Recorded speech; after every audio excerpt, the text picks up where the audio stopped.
Hello! అందరికి ఈరోజు మన వీడియో టాపిక్ ఏమంటే NEET UG state wise ranks అయితే లిస్ట్ అయితే రిలీజ్ చేస్తామన్నారనమాట డే ఆఫ్టర్ టుమారో.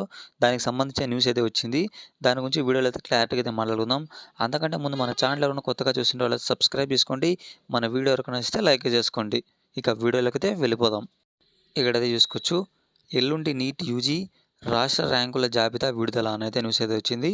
ఇక న్యూస్‌లోకి వెళ్ళిపోతే నీట్ యూజీ రాష్ట్ర ర్యాంకుల జాబితా వచ్చే నెల 2 అయితే విడుదల కానుందని అయితే వీళ్ళైతే చెప్పారు.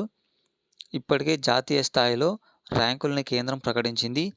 దాన్ని అనుసరించి ఎల్లుండి రాష్ట్ర స్థాయి ర్యాంకుల్ని డాక్టర్ ఎన్టీఆర్ వర్సిటీ అనౌన్స్ చేయనుంది. ఇక వచ్చే నెల 14 నుంచి ఎంబీబీఎస్ అకాడమిక్ సెషన్ స్టార్ట్ అవుతుందని directorate general of health service అయితే తెలిపిందంట.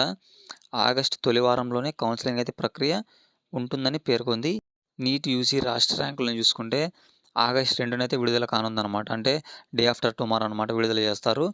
ఇంకా దానికి సంబంధించి కౌన్సిలింగ్ వచ్చేసి తొలి వారంలోనే ఉంటుందని అయితే వీళ్ళైతే చెప్తున్నారు. దానికి సంబంధించిన డేట్స్ కూడా వచ్చేస్తాయన్నమాట. దానికి సంబంధించి సెపరేట్ వీడియో అయితే చేస్తాను. ఇక మన వీడియో అయితే ఏంటనమాట, ఇలాంటి అప్డేట్స్ కోసం మన ఛానల్ అయితే సబ్స్క్రైబ్ చేసుకోండి. మన వీడియో కన్నా నచ్చితే లైక్ చేసుకోండి.